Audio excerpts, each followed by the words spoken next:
Hello, are you out there? This is HFD Reviews. I'm Mark, and we've got Looking for Critique on Secondary Weapon Effects.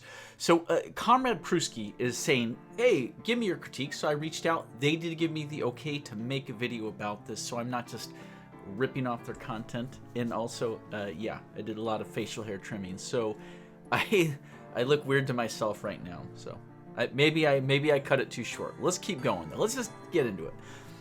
I'm running a campaign, and I've been adding a bunch of homebrew stuff to make it more interesting for my veteran players. I'm looking to add secondary weapon effects to most weapons and looking for feedback on the ones I have so far. Close one, meaning one you're not decided on? Close one? If you are wielding a shield and you would be hit by an attack, you may choose to break your shield instead and negate all damage. I don't see why not. It's a huge trade-off.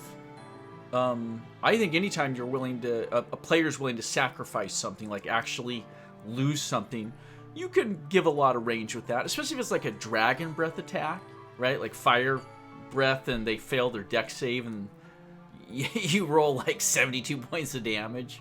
Yeah. Yeah, why not? If they're just going to die anyway. Yeah, I think that's cool. Yeah, shield there. Okay, here are the weapon effects, though. Crossbow. Attacks with this weapon treat the enemy's AC as 1 lower than it is. Okay, so makes it 5% more likely you'll hit that target.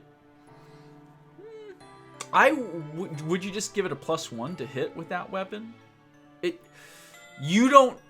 sorry, the player does not necessarily know what the target's AC is.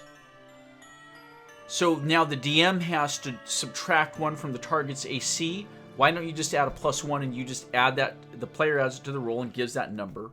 So I roll a 17, I add a 3, and then I add a 1 for my crossbow. I rolled the 21 to hit. And you tell the DM that, and they're like, okay, I can work with that. So just for simplicity's sake. It's functionally the same thing, I think, unless I'm missing something. Yeah. And also, I'd recommend maybe specifying what crossbow. Hand crossbow, light crossbow, heavy crossbow, all crossbows, you know. Okay, we'll move on. It seems okay. Plus 5% chance to hit. Great axe. Deal double damage to plant creatures with this weapon. Yeah, I like that color. Axes are good at cutting down trees and logs and grasping tentacle vines. Sure, I can see that. I like that. Maybe hand axes as well as great axes, potentially. You can use an action to force an equal-sized or smaller enemy to take a strength saving throw of DC plus your strength mod. If they fail, they take 1d4 bludgeoning damage and are knocked prone. Let's see, what is... It's bludgeoning, though, so the idea is you're taking the handle, like you're like sweeping their legs, but you're not chopping them with the head of the axe. Okay. It is using up your action. It's greatly diminishing the damage to just that 1d4 bludgeoning. It's kind of like almost like a subdual, like almost a non-lethal kind of thing. You're taking someone out in a bar fight, whatever. I like it. I don't know why that's great axe specifically. I mean, like a staff could do that. I see why like a great sword right here, you probably couldn't do that with. You'd probably cut somebody's freaking legs if you tried to sweep the legs and knock them prone. So I understand why a great axe could do it, but like could a warhammer also do it? I almost see maybe as that's an alternative form of attack, that you would offer that to any player with a heavy two-handed weapon that is non-edged, hafted weapon, we'll say, a spear, a staff. You get my point. So, I don't think it's unbalanced. It's very specific. It's very, I don't think it flows completely naturally, but I really like the double damage to plant creatures. More so than like a dagger or a hammer blow, right? Yeah, it's an axe. It's going to cut plants. Okay, great sword. You can reroll 1s on attack rolls made with this weapon. And you can use your reaction to increase allies adjacent to you within 5 feet AC by 1. Interesting. 2 things. I kind of like the idea of like a greatsword's a big long blade and you're threatening your opponents, trying to keep your allies space safe so they get the +1 on AC, and you're burning a reaction, it would give them the +1 on AC until the start of your next turn. I think that would make sense if you're using a reaction to do it. All allies, maybe just one ally, possibly. So it's more like the, what's the defender thing you can get where if you have a shield, you can use a reaction to intercede and put disadvantage, that kind of thing. I understand with the greatsword. The reroll ones on attacks made with the weapon, the idea that the weapon, the cutting edge is so deadly and the weight of the weapon is so high that it just, you get to reroll that? Sure. It's not bad. It's not overpowered. I would maybe pick one of the two. Maybe spread some of the different abilities out to the different weapons. Well, let's continue on. Halberd. You can choose to make a semicircular attack, radius of your weapon's range, right? Halberds have reach, right? So it's like 10 feet. In front of you, which deals 1d10 damage to all enemies. Oh. That's an AoE. That's powerful. If they fail a Dex save, a DC 10 plus your strength mod. Oh, it's an all or nothing, though. Oh, I like that. Oh, I actually really like that. But all attacks against you have advantage for 1 round. Oh, that's good.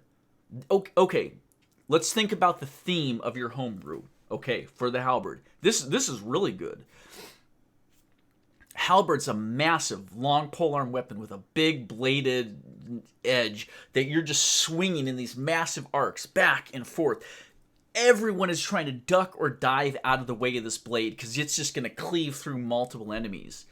Now, if they dodge, if they jump it or throw themselves, duck underneath that arc, they take no damage. It's all or nothing. But you can threaten 3, 4, maybe as many as 5 enemies if they're all crammed in right in front of you.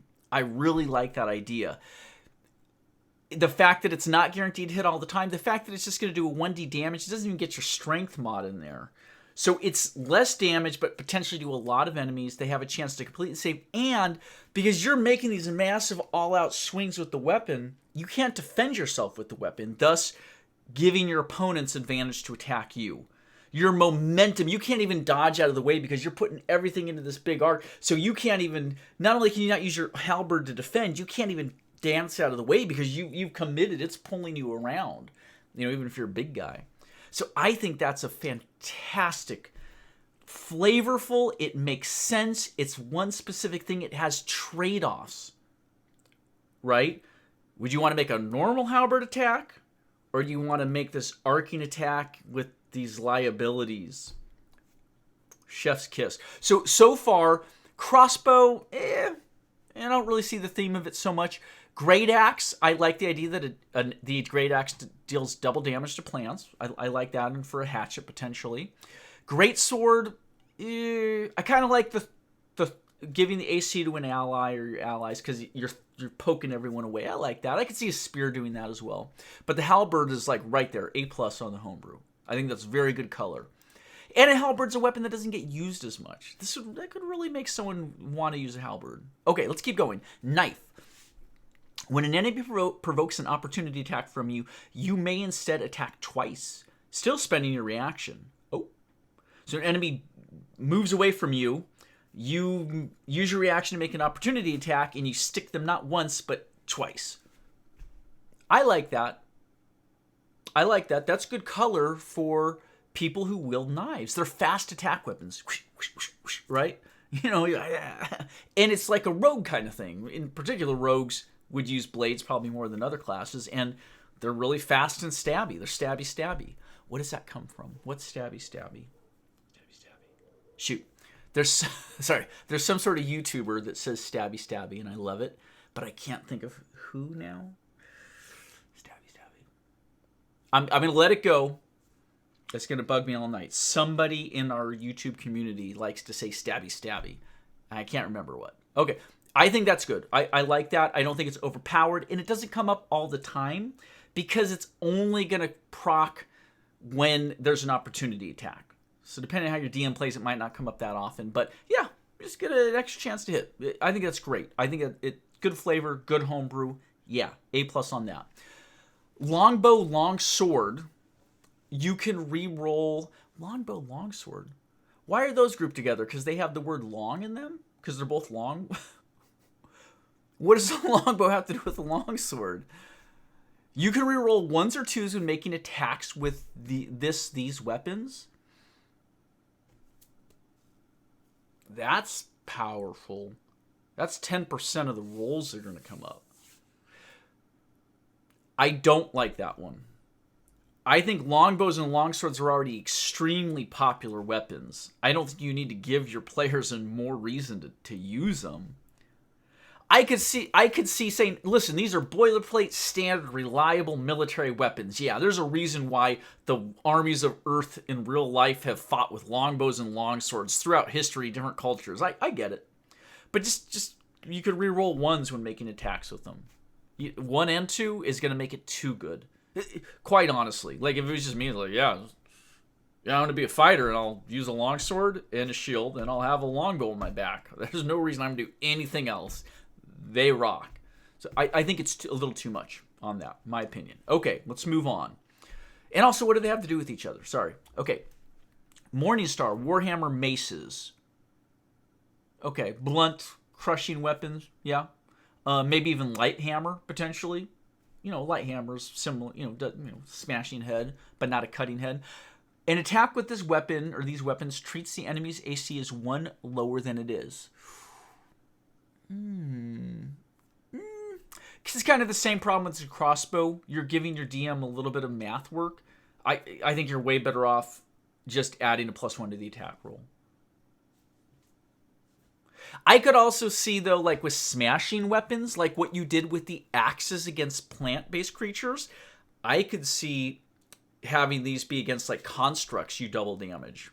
Sorry, I'm throwing out my own ideas there, but add a little like, favored enemy to the weapon type like you did there. Or maybe not all constructs, like maybe enemies with hard armor, whether it's natural or it's metal or whatever, like a hardened, crackable armor, and then that can be a little bit of color the DM and the player can suss out with each other in the moment. Say, giant arachnid, is its shell hard? Could a hammer crack it, doing extra damage? Your DM's like, I'll give you that one. Okay, double damage against that type of creature. Yeah, in this situation, whatever.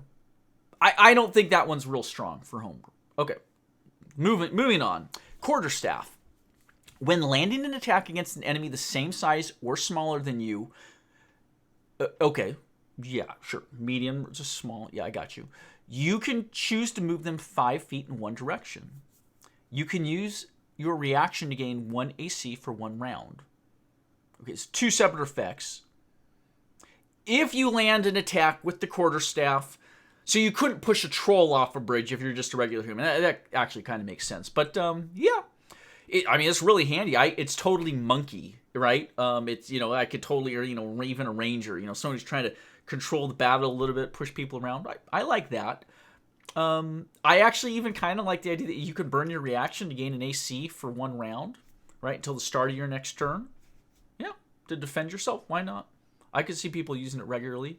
And quarterstaffs have always had that sort of mythos, zen of like attack and defense, right? Like it's just this kind of weapon that's not too lethal, but it's because you can like keep yourself safe with it and prod things. And there's so much you can do with quarterstaff. I kind of like it. I like the idea that it's sort of versatile. So yeah, that's cool. I'm wondering if you should give the enemy a dex save to resist that, or strength save, but it might get too mechanical at that point. I like it. I think that's like maybe like a B+, right? It's got the flavor, but maybe needs a little work. I don't think it's too powerful though, and it's not like quarterstaffs are that popular. But yeah, it's good. Versatile weapon. Versatile, one-handed or two-handed with quarterstaff. Yeah, you do a lot with quarterstaff. Okay, let's move on. This is a long video. That's all right. Rapier. That's like a long, thin sword, right? I mean, essentially. Crits allow you to reroll damage twice dice. Crits allow you to reroll damage dice with advantage. On a critical hit, which isn't going to happen too often, so it's limited. With advantage, re-roll them twice. I would say, I don't know if I like that. You're going to roll a handful of dice, add them up, and keep that number, and then you're going to re-roll them and add those up, and then you got two numbers. You take the bigger. Seems like a lot of work. I would maybe just add a damage dice or double the crit, double the dice rolled for the weapon. So if it's a sneak attack with the rapier, the sneak dice doesn't damage, but the rapier dice does damage. Does double. Two of the rapier damage dice plus the sneak attack, single dice. So you just add a rapier dice to the roll. I would think that would be better. Just a little less, so you get to roll more dice. That's fun, but you're not doing it twice and adding twice. So I think you're onto something there, because the idea that, if you get it right through the chink in the armor, right in the enemy's eye or in the throat, it's really, really critical because it's a precision weapon. But I just simplify the mechanics of any homebrew. I always recommend simplify. Okay. It's like a B for me. Scimitar, which is the large curved, like the genie weapon. Here we go. If you move at least 10 feet, you can make an attack against an enemy, rolling twice for damage.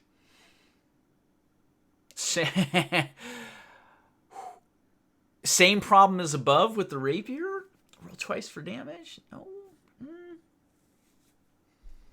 Add your attack mod twice, your dex mod or your strength, whatever you're basing off of, add that twice. Double it, maybe. If you move 10 feet on the attack. I kind of get the idea. Like you're moving through, whirling dervish, whipping around, blades flying, like this. Yeah, I get that. But I just don't make people roll twice and do the math twice. Okay. I get what you're going with it. It's very dynamic. Okay.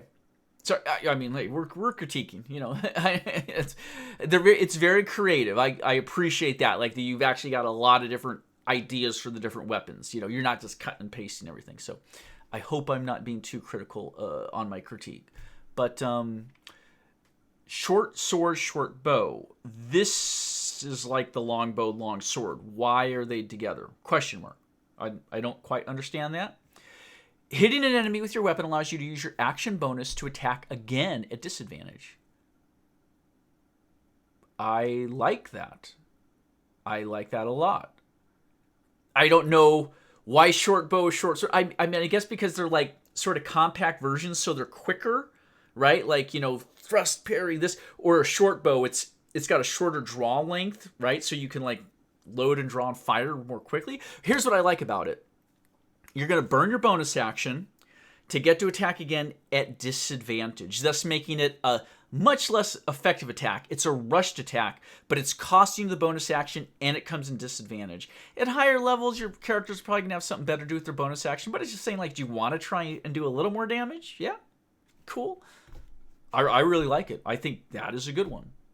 I give that a solid A. I think I think people would use it, and it's not overpowered. Yeah. Spears, pikes, lances. These are long sticks with pointy things on the end, right? What the heck is a pike? I know what a spear is. I know what a lance is, right? That's like jousters use lances. What's a pike? Is that just like a really long sword blade on the end of a really long spear blade? Spear tip? Okay.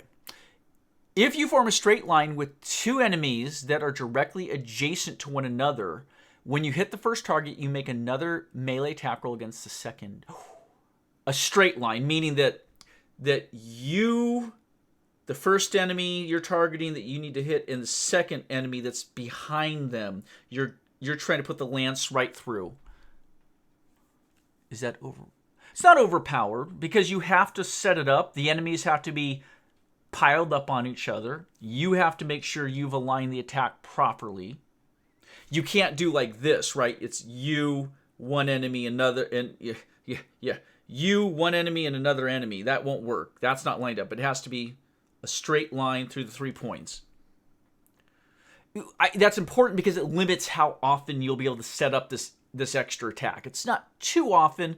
It'll be situational, and it actually makes sense. You're sticking a long, skinny blade through one medium-sized or smaller creature. I think this is good, but I think you need to edit it a little bit. I don't think that would work against large or bigger creatures. Not coming from a medium or small attacker. Think about the weapon just physically only so big, so it's not going to go through a large enemy into another large enemy. I think you'd probably agree with me, so I would just put that caveat for medium or smaller creatures that this would work. Otherwise, I think it's pretty cool. It'll deal a bit more damage in rare instances.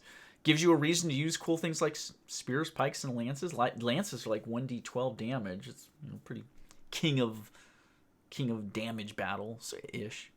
I don't think anyone uses lances, but yeah, I would just add that in there. Trident as a bonus action. Trident should definitely do double damage against creatures that are in the water. You got the axe plant thing. I mean, come on. At least give me merfolk. Just double damage against merfolk.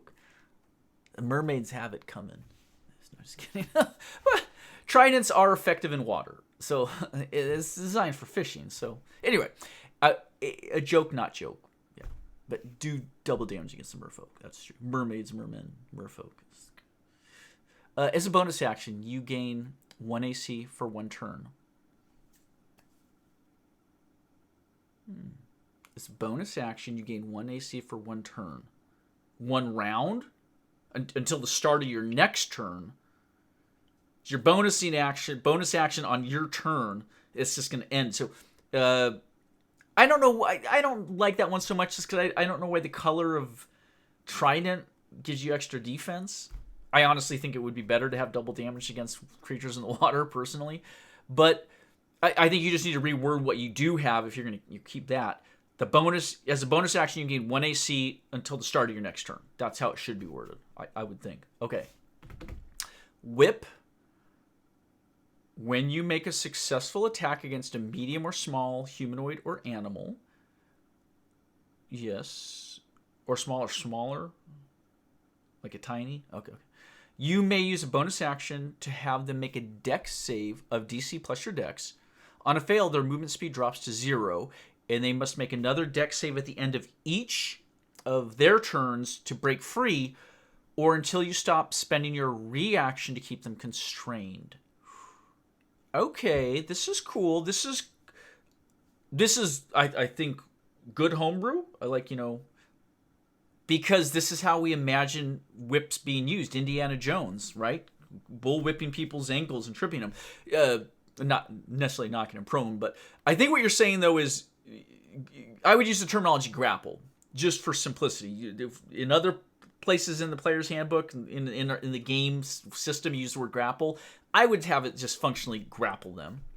And the grapple persists as long as as you use a reaction to continually keep them grappled until the enemy's turn comes around. They have to roll again to try and escape as long as you keep burning your reaction. So it's costing you something, and I think you need to very specifically say in here that the whip cannot be used to grapple or attack another creature while it's being used to constrain or grapple its target. Only because you're not saying it, and you might have someone, rules lawyer, who's going to be like, well, raw, that's what it doesn't say that I can't make additional whip attacks, and it's just like, I'd throw that in there. But yeah, I see why medium or small. I mean, if you bull whipped a troll, I don't think you're going to immobilize them. I think the troll's just going to yoink your whip and you're going to go with it. So I like that it's medium or small creature. So I don't think you have to be able to get tiny creatures. I could see they're too small to do that with. But yeah, I would use the term grapple, and I would just use the term grapple. Yeah. And specify they're grappled until it lasts until the end of each of their turns that they try to break free again. And then you will use your reaction to try and continue the grapple. It's wordy. I don't know a good way to do it, but I like it. I do like that homebrew for a whip. I think that's how we all envisioned it being used. And oh yeah, it specified that it does tie the whip up. You can't do anything else with the whip until you stop attempting to grapple. So yeah, I'd say that's a solid A on that. So it doesn't look like you've got all the weapons in there, which is fine. I think they're pretty good. It's not perfect. I think if you were to roleplay test these with your players, I think some of these just would not get used. And I think there's a couple that would get picked all the time, like the longsword longbow, the way you've got it. People are just going to take that. But like the halberd one, I thought was brilliant. So, yeah.